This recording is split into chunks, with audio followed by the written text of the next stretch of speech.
ప్రజల సంక్షేమం పట్టించుకొని మాయాకూటమి మాటలు ప్రజలు నమ్మే స్థితిలో లేరని వైసీపీ పశ్చిమ అభ్యర్థి షేక్ ఆసిఫ్ అన్నారు.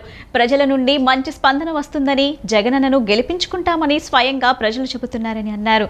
ఎన్నికల్లో అఖండ మెజార్టీతో గెలుస్తామని ధీమా వ్యక్తం చేశారు.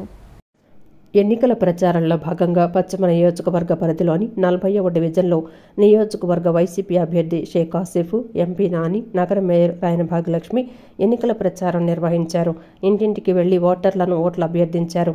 ఈ సందర్భంగా ఆయన మాట్లాడుతూ రాష్ట్రంలో వైసీపీ ప్రభంజనం నడుస్తోందని, జగనన్న సారథ్యంలో మళ్లీ వైసీపీ ప్రభుత్వం వస్తుందని ధీమా వ్యక్తం చేశారు. జగనన్న సంక్షేమ పథకాలతో రాష్ట్ర ప్రజలు సుఖశాంతులతో జీవనం సాగిస్తున్నారన్నారు. ఎన్నికల్లో మళ్లీ జగన్ ప్రభుత్వమే కావాలని కోరుకుంటున్నారని, కూటమి మాయమాటలు నమ్మే స్థితిలో ప్రజలు లేరని తెలిపారు. ప్రతి ఒక్కళ్ళు కూడా జగనన్నే మళ్ళీ ముఖ్యమంత్రి, మేము జగనన్న గెలిపించుకుంటామని చెప్పడం జరుగుతుంది. మరి ఇంత సంక్షేమం, ఇంత అభివృద్ధి చేసి జగనన్న మాకు ప్రతి ఒక్క గడపకు వెళ్ళి వాళ్ళని అడగమని చెప్పి మమ్మల్ని పంపించారు. ప్రతి ఒక్కళ్ళు కూడా చాలా ఆనందంగా మళ్ళీ జగనన్నే సీఎం చేసుకుంటామని చెప్తున్నారు.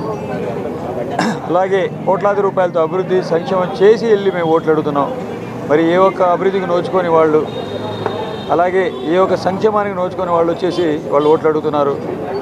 ఏదేదో మాయ మాటలు, మాయ కూటమి వచ్చేసి ఏదో మాయ హామీలు ఇస్తూ ముందుకెళ్తున్నారు. ప్రతి ఒక్కరికి కూడా బుద్ధి చెప్పే రోజున దగ్గరలోనే ఉంది. తప్పకుండా వైఎస్ఆర్ కాంగ్రెస్ పార్టీ జెండా రెపరెపలు ఆడడం ఖాయం.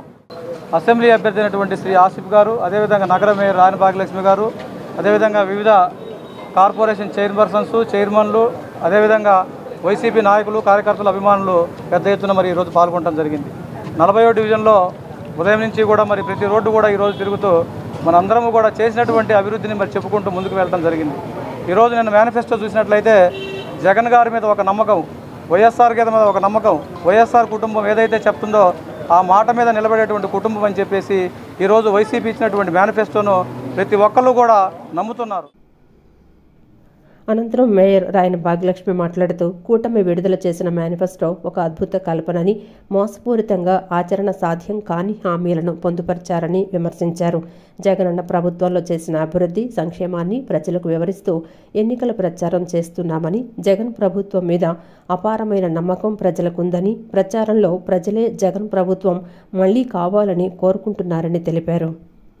ఈరోజు టీడీపీ వాళ్ళు మేనిఫెస్టో చూసాము. ఎంత అభూత కల్పనగా ఉందన్నది ప్రజలు కూడా అర్థం చేసుకుంటున్నారు. ఎందుకంటే మోదీ గారు బొమ్మ కూడా దాని మీద వేయకుండా మోదీ గారు జాగ్రత్త పడ్డారంటే ఆలోచించాలి. అది ఎంత మోసపూరితంగా ఉన్నాయి, ఎంత అబద్ధాలు, ఎంత కల్పనతో ఉంది ఆ మేనిఫెస్టో అన్నది ప్రజలందరూ అర్థం చేసుకోవాలి. కనీసం బీజేపీ వాళ్ళు కనీసం దాన్ని టచ్ కూడా చేయలేదు. ఎందుకంటే రేపటి రోజున వీళ్ళు కాసే తిట్లలోన మేము కూడా అందులో భాగస్వామ్యం అవ్వాలా అని చెప్పి మోదీ గారు భయపడుతున్నారు. ఇలాంటి పనికిమాలినవి, ఇలాంటి చెత్త హామీలు ఇస్తున్నారు. ఏమి నెరవేరేవి కాదు, జరిగేవి కాదు.